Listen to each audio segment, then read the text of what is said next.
Hello friends, आप देख रहे हैं मेरे YouTube channel R K education class. आज हम पढ़ेंगे BA programme third year 6 semester education media in education. Skill enhancement course है ये आपका। इसकी फर्स्ट यूनिट का फर्स्ट लेसन पढ़ेंगे आज हम। यूनिट 1 है हमारी कम्युनिकेशन मीडिया एंड एजुकेशन। इसका फर्स्ट चैप्टर है form of communication in education, verbal, non-verbal, written, different learning arrangements and media use in formal, non-formal and informal settings। संप्रेषण क्या है? What is communication? Communication क्या है? Meaning of communication। संप्रेषण शब्द की उत्पत्ति लैटिन भाषा के कम्युनिस शब्द से हुई है जिसका अर्थ है सामान्य। इसे अंग्रेजी भाषा में कम्युनिकेशन कहते हैं। संप्रेषण क्या है? संप्रेषण शब्द की जो उत्पत्ति है वो लैटिन भाषा के कम्युनिस्ट शब्द से हुई है और इसको इंग्लिश में हम कहते हैं कम्युनिकेशन। संप्रेषण एक ऐसी प्रक्रिया है जिसमें व्यक्ति परस्पर सामान्य अबोध माध्यम से आदान प्रदान करने का प्रयास करते हैं। अतः संप्रेषण एक ऐसी प्रक्रिया है जिसमें व्यक्ति अपने ज्ञान, हाव भाव, मुख मुद्रा तथा विचारों आदि का परस्पर आदान प्रदान करते हैं तथा इस प्रकार के प्राप्त विचारों अथवा संदेशों का सामान्य तथा सही अर्थों में समझना और प्रेषण करने में उपयोग करते हैं। संप्रेषण क्या है? कम्युनिकेशन क्या है? जिसमें दो या दो से अधिक व्यक्ति होते हैं, वो आपस में बातचीत करते हैं, कम्युनिकेट करते हैं, तो उसको हम क्या कहते हैं? संप्रेषण कहते हैं। जैसे कि मैं आपको बोलकर अपनी वीडियो बता रही हूँ, तो ये भी क्या करें? हम संप्रेषण ही करें, कम्युनिकेशन करें। जैसे कि आप ये वीडियो सुनेंगे, इससे आपको अंडरस्टैंड होगा, तो ये भी क्या होगी? कम्युनिकेशन ही होगी। कम्युनिकेशन को हम संप्रेषण के माध्यम से ही व्यक्ति अपनी बातों एवं विचारों, अभिव्यक्तियों को एक दूसरे से साझा कर पाती हूँ और कम्युनिकेशन के द्वारा ही हम अपना जो मैं कहना चाह रही हूँ वो आप उसे अंडरस्टैंड कर पाएंगे। कम्युनिकेशन, अगर कम्युनिकेशन नहीं होगा तो आप कुछ भी अंडरस्टैंड नहीं कर पाएंगे। इसलिए कम्युनिकेशन एजुकेशन में बहुत ज़्यादा इंपॉर्टेंट रोल निभाती है और कम्युनिकेशन के बिना कुछ भी संभव नहीं है। संप्रेषण शिक्षा की रीढ़ की हड्डी है। और संप्रेषण क्या है? कम्युनिकेशन क्या है? शिक्षा की, एजुकेशन की रीढ़ की हड्डी है। बिना संप्रेषण के अधिगम और शिक्षण नहीं हो सकता और बिना संप्रेषण, बिना कम्युनिकेशन के बिना शिक्षण और अधिगम भी नहीं हो सकता। संप्रेषण दो शब्दों से मिलकर बना हुआ है। संप्रेषण क्या है? दो शब्दों से मिलकर बना हुआ है। सम प्लस प्रेषण, अर्थात सामान्य रूप से भेजा गया। हम क्या कह सकते हैं? सामान्य रूप से भेजा गया, यानी कि अपने इजीली वर्ड में हम दूसरे को अपनी बात समझा सकें, उसे को ही हम कम्युनिकेशन कहते हैं। जैसे कि हम अपने शब्दों में अपनी बात को रख सकते हैं, उसे ही हम कम्युनिकेशन कहते हैं। संप्रेषण की परिभाषाएं, डेफिनेशन ऑफ कम्युनिकेशन। कम्युनिकेशन की कुछ परिभाषाएं दी गई हैं। न्यूमैन एवं समर के अनुसार संप्रेषण दो या दो से अधिक व्यक्तियों के माध्यम तथ्यों, विचारों, समितियों अथवा भावनाओं का पारस्परिक आदान प्रदान है। न्यूमैन एवं समर के अनुसार संप्रेषण क्या है? दो या दो से अधिक व्यक्ति, दो व्यक्ति हों या दो से अधिक व्यक्ति हों, जब कोई बातचीत करते, कोई टॉक करते, अपने विचारों को, अपने समितियों को, अपनी भावनाओं को, अपनी फीलिंग्स को जब शेयर करते हैं एक दूसरे के साथ, तो हम उसे क्या कहते हैं? संप्रेषण कहते हैं, यानी कि हम उसे कम्युनिकेशन कहते हैं। लुइस ए एलन के अनुसार संप्रेषण अर्थों का एक पुल है। संप्रेषण क्या है? कम्युनिकेशन क्या है? एक अर्थों का, मीनिंग्स का एक पुल है जिसमें कहने, सुनने तथा समझने की व्यवस्थित तथा सतत प्रक्रिया रहती है। जिसमें कहने की, सुनने की, बोलने की सतत प्रक्रिया रहती है, मतलब कंटिन्यूस चलने वाली प्रोसेस रहती है। उसको ही हम क्या कहते हैं? संप्रेषण, यानी कि उसको ही हम क्या कहते हैं? कम्युनिकेशन कहते हैं। संप्रेषण की विशेषताएं, फीचर्स ऑफ कम्युनिकेशन। परस्पर विचारों एवं भावनाओं का आदान प्रदान किया जाता है। क्या किया जाता है? परस्पर विचारों का एवं भावनाओं का आदान प्रदान किया जाता है, यानी कि एक व्यक्ति जब दूसरे को अपनी फीलिंग्स बताता है, अपनी भावनाओं को, अपने विचारों को अब दूसरे के साथ शेयर करता है, तो हम उसे ही क्या कहते हैं? कम्युनिकेशन कहते हैं। जब हम आपस में बैठकर कम्युनिकेट करते हैं तो उसको कम्युनिकेशन कहते हैं। जैसे कि मैं ये वीडियो बना रही हूँ, आप उसको सुन रहे हैं और इससे दो से अधिक व्यक्ति सुनेंगे, क्योंकि मैं वीडियो बना दूंगी, उसके पर कई सारे बच्चे सुनेंगे, तो उसको भी हम क्या कहेंगे? कम्युनिकेशन। जैसे कि आप इस वीडियो को सुनकर उसको समझ पाएंगे, तो उसको हम क्या कहेंगे? कम्युनिकेशन, यानी कि संप्रेषण। संप्रेषण एक पारस्परिक संबंध स्थापित करने की एक परिक्रिया है। संप्रेषण क्या है? एक पारस्परिक संबंध, उसको रिलेशन को स्थापित करने की एक क्रिया है। जैसे कि हम कम्युनिकेट करते हैं तो उससे हमारा क्या होता है? रिलेशन बिल्ड होता है। वही क्या है? हमारी प्रोसेस है कम्युनिकेशन। संप्रेषण में अंतः परिक्रिया निहित होती है एवं दोनों पक्षों का विकास होता है। दोनों ही पक्ष कार्यशील रहते हैं और जब हम कम्युनिकेट करते हैं तो दोनों पक्षों का, जो भी हम बात करें तो उन दोनों का ही डेवलपमेंट होगा, दोनों का ही विकास होगा और दोनों ही कार्यशील रहते हैं। जब मैं बोलूँगी तो आप भी इस वीडियो को सुनेंगे, उसको राइट करेंगे तो आपको भी अंडरस्टैंड होगा। इसमें हमारे में रिलेशन बनेगा कि आप, मैं वीडियो बनाऊंगी, आप वीडियो को सुनेंगे तो आप मेरे चैनल पाएंगे, इस वीडियो को देखेंगे तो उसको सब्सक्राइब करेंगे, वीडियोस को लाइक करेंगे तो हमें दोनों में रिलेशन बनेगा और ये रिलेशन जो बनेगा वो हम दोनों का ही डेवलप करेगा। मेरे सब्सक्राइबर इंक्रीज होंगे, इससे मुझे प्रॉफिट होगा और आपको इससे नॉलेज मिलेगी, उसमें आपका प्रॉफिट होगा। तो दोनों का ही विकास होगा और दोनों ही कार्यशील रहेंगे। संप्रेषण परिक्रिया एक उद्देश्यपूर्ण परिक्रिया होती है और संप्रेषण कम्युनिकेशन क्या है? एक उद्देश्यपूर्ण होता है, क्योंकि कोई भी ऑब्जेक्टिव होता है किसी भी काम को करने के लिए। हम कम्युनिकेट करेंगे तो अब मैं कम्युनिकेट कर रही हूँ, बात करें तो मेरा ऑब्जेक्टिव क्या है? कि ये वीडियो ज़्यादा से ज़्यादा बच्चों के पास पहुँचे और उनको एजुकेशन, उनको ज्ञान मिले इसका और वो अपने एग्जाम में अच्छे से नंबर लें। विचारों एवं भावनाओं के आदान प्रदान को प्रोत्साहन दिया जाता है और विचार एवं भावनाओं को, हमारे विचार, हमारे फीलिंग्स को आदान प्रदान जो हम करते हैं उसको प्रोत्साहन दिया जाता है, उसको बढ़ावा दिया जाता है और इससे ही हमारा कम्युनिकेशन इंक्रीज होता है।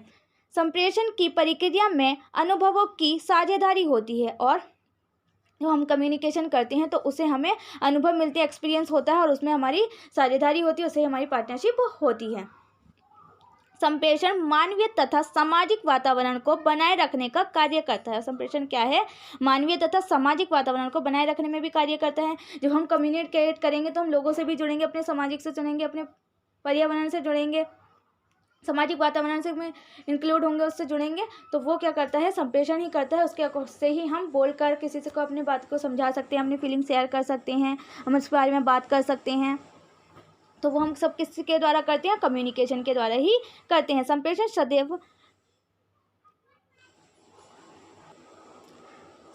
सदैव गत्यात्मक प्रक्रिया होती है, यानी कि संप्रेषण क्या है? कम्युनिकेशन क्या है? डायनेमिक प्रोसेस है। ऑलवेज डायनेमिक प्रोसेस ही रहती है कम्युनिकेशन।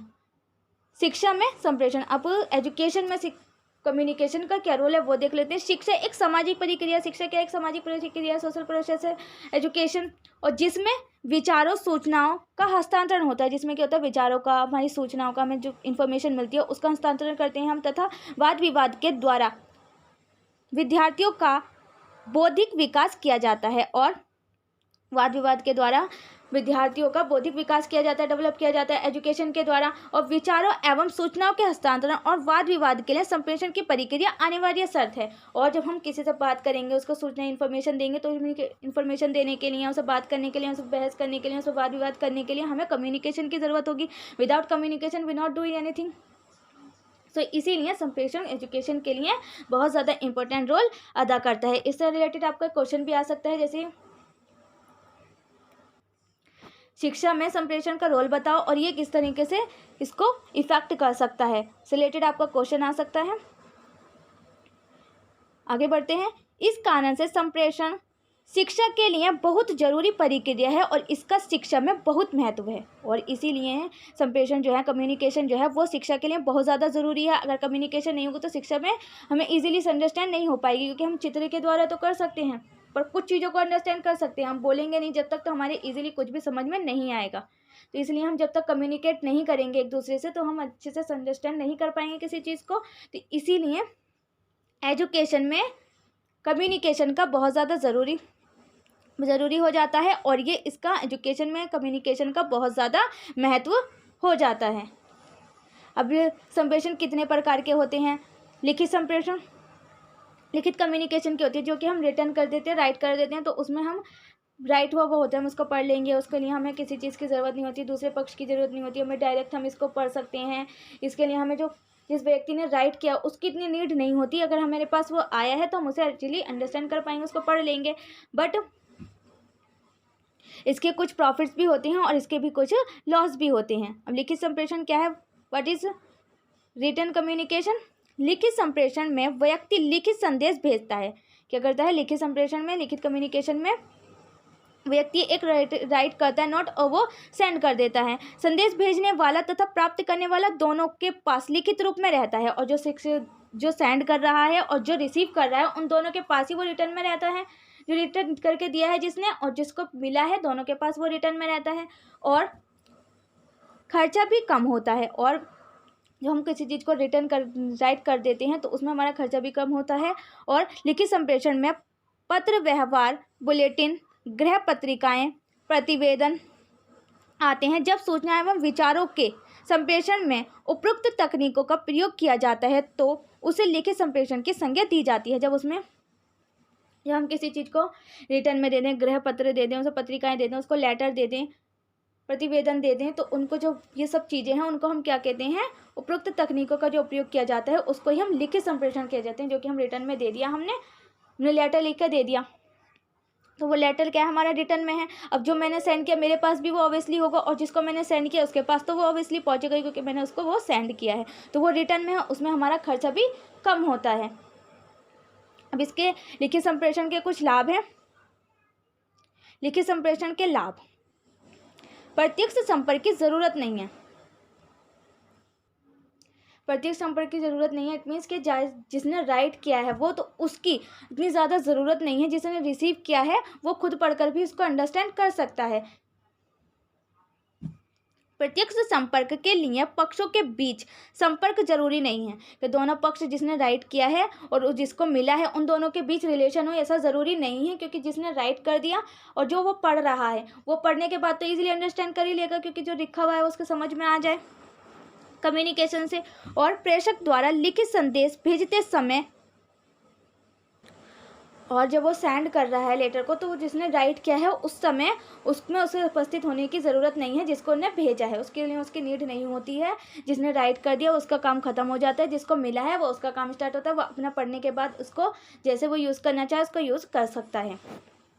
और जो रिटर्न संप्रेषण होते हैं, रिटर्न कम्युनिकेशन होता है, वो कम खर्चीला होता है, उसमें खर्चा भी कम होता है। सेकेंड पॉइंट हमारा कम खर्चीला। यदि संदेश भेजने वाला तथा संदेश का प्रापक भिन्न भिन्न नगरों में रहते हों और संदेश लिखित रूप में डाक द्वारा भिजवाया जाए तो साधारण वैसे ही यह कार्य संपन्न हो जाएगा।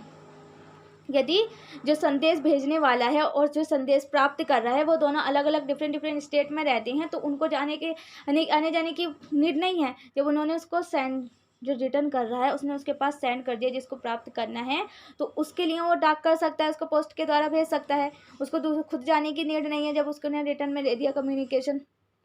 और इससे क्या होता है, खर्चा भी कम होता है और इससे हमारा काम भी इजीली हो जाता है। स्पष्टता: जो संदेश लिखितबद्ध कर लिया जाता है उसे स्पष्टता आ जाती है। जिसको रिटर्न कर लिया जाता है, जो हम संदेश भेज रहे हैं, सेंडर है जो भेज रहा है, वो अगर उसे रिटर्न में लिख लेता है तो उसमें स्पष्टता आ जाती है, उसमें क्लियरिटी आ जाती है कि वो चेंज नहीं कर सकता कि ये मैंने राइट नहीं किया था, ये तो मैंने बोला ही नहीं था, ऐसा वो कुछ नहीं कह सकता। क्योंकि उसने राइट कर दिया तो वो राइट कर दिया, तो इट मीन्स राइट कर दिया उसने, उसको वो चेंज नहीं कर सकता, अपने वर्ड्स को चेंज नहीं कर सकता कि ये मैंने नहीं लिखा है। जिससे संदेश में ज़्यादा प्रभाव उत्पादकता उत्पन्न हो जाती है। लिखित बात के अनेकार्थ लगाने की संभावना कम रहती है और वो ज़्यादा स्पष्ट हो जाता है, ज़्यादा क्लियर हो जाता है जब वो रिटर्न में हमने कुछ सेंड कर दिया और उसमें जो हमने लिखित कर दिया, लिखित में बात दिखती है, उसको हम चेंज नहीं कर सकते और उसके कई ज़्यादा अर्थ नहीं निकाले जा सकते। जैसे कि हम कोई चीज़ बोल रहे हैं तो उसका तो मीनिंग हम डिफरेंट निकाल सकते हैं कि उसने ये बोला होगा, उसने ये बोला होगा, इसने भी बोला होगा, बट जो हमने रिटर्न कर दिया उसको तो वो रिटर्न जो हुआ हुआ उसका वही मीनिंग निकलेगा, उसके कोई डिफरेंट मीनिंग नहीं निकाल सकते, उसके कई ज़्यादा अर्थ या उसके कई ज़्यादा मीनिंग हम उसको नहीं निकाल सकते। जो वर्ड लिखा हुआ है उसको हमें वही समझना है। लिखित प्रमाण: लिखित संदेश भविष्य में विवाद पैदा हो जाने पर साक्ष्य के रूप में प्रस्तुत किया जा सकता है। संदेश के लिखित होने पर कोई भी पक्ष इसके उत्तरदायित्व से विमुख नहीं हो सकता। और जो लिखित संदेश होते हैं, लिखित प्रमाण होते हैं, उनको हम फ्यूचर में यानी कि भविष्य में अगर हम उसकी नीड है कि उसने क्या बोला था तो हम उसको लिखित, हमें हमारे पास प्रमाण पत्र, तो हम उसको चेक कर सकते हैं। और कोई भी पक्ष है जिसने लिखा है वो ये से हट नहीं सकता कि ये नहीं ये मैंने नहीं लिखा था, ये ऐसा मैं नहीं कर सकता, तो उसने जो राइट कर दिया उसको हम फ्यूचर में भी उसका उपयोग कर सकते हैं। और संदेश को रूप में होने से कोई भी अपने उत्तरदायित्व से विमुख नहीं हो सकता कि ये मैंने नहीं लिखा था, अपने उत्तरदायित्व से ये नहीं हट सकता। ऐसे ही इसके प्रॉफिट या इसके लॉस भी हो सकते हैं लिखित संप्रेषण के। जैसे लिखित संप्रेषण के कुछ लाभ हैं, ऐसे ही इसकी कुछ कमियां भी हैं। लिखित संप्रेषण की कमियां मैंने राइट नहीं की हैं। अगर आप चाहते हैं कि मैं इसे राइट करके भी दूं तो आप मुझे कमेंट बॉक्स में बता सकते हैं, अदरवाइज मैं इसे आपको बोलकर ही समझा रही हूँ। लिखित संप्रेषण की इसकी कुछ कमियां भी हैं। फर्स्ट इज, हमेशा छोटी बड़ी बात लिखना संभव नहीं होता। ऑलवेज ये नहीं है कि हम उसकी छोटी छोटी बात हो या छोटी से बड़ी बात हो तो हम उसको राइट करें, इतना ईजी नहीं है राइट करना। सेकेंड इज, प्रत्यक्ष संपर्क न होने के कारण प्राप्तकर्ता की प्रतिक्रिया का ज्ञान जल्दी नहीं हो पाता। हमारे पास डायरेक्ट उससे रिलेशन नहीं होता जिसने कि वो लिखा है, तो उसमें भी हमारी उसके कारण प्राप्तकर्ता की प्रतिक्रिया उसको हम पहचान नहीं पाते हैं इजीली, और वो जल्दी से उसको इजीली अंडरस्टैंड करने पाना भी संभव नहीं हो पाता है प्राप्तकर्ता को। जिसने वो लेटर लिखा है उसको हम इजीली अंडरस्टैंड कर नहीं पाते हैं कि किसने ये राइट किया है। ओके, इसमें संवाद की गोपनीयता को बनाए रखना कठिन कार्य है, और इसमें संवाद की गोपनीयता को बनाए रखना, किसी को सीक्रेट रखना भी काफ़ी डिफिकल्ट हो जाता है, क्योंकि वो रिटर्न में होता है। हम उसको डिफिकल्ट है कि हम उसको हाइड कर पाएँ, उसकी गोपनीयता बनाए रखें। और जो हमारे पास रिटर्न में होता है उसको ज़्यादा औपचारिक की वजह ज़्यादा औपचारिक हो जाता है, इसलिए इसकी ज़्यादा लाल फीताशाही का उदय होता है। इसमें ये फॉर्मल में होता है, हमें रिटर्न में मिल जाएगा तो हम रिटर्न के जो हमारे पास डॉक्यूमेंट है उसको हम सीक्रेट भी नहीं रख सकते उसका हम, और जो हमारे डायरेक्ट हमारे पास रिलेशन नहीं होता जिसके बारे में हमने ये राइट किया, जिससे हमें प्राप्त हुआ है ये, तो उसको भी हमें पहचानने में ज़्यादा डिफ़िकल्टी हो जाती है। और इसको हम छोटी से छोटी बात को इसमें राइट करके नहीं रख सकते कि हमें फ्यूचर में प्रॉफिट होगा, इसलिए इसकी भी प्रॉब्लम आ जाती है। और ज़्यादा औपचारिक की वजह से लाल फीताशाही का उदय होता है। उम्मीद है फ्रेंड्स आपको वीडियो पसंद आई हो। कि वीडियो कैसी लगी कमेंट बॉक्स में लिखकर ज़रूर बताएं। अगर आपको इस इंटरेस्टेड वीडियो देखने के लिए मेरे चैनल को लाइक शेयर सब्सक्राइब करना ना भूलें, साथ में बेल आइकन को प्रेस करें जिससे आने वाली वीडियो की नोटिफिकेशन सबसे पहले आपके पास पहुंचे। और अपने फ्रेंड्स के साथ भी शेयर करना ना भूलें जिससे इस वीडियो का प्रॉफिट उन्हें भी। अगर आपको किसी और टॉपिक पर वीडियो चाहिए तो आप मुझे कमेंट बॉक्स में बता सकते हैं। वीडियो कैसी लगी ये भी कमेंट बॉक्स में लिखकर ज़रूर बताएँ। Thanks for watching.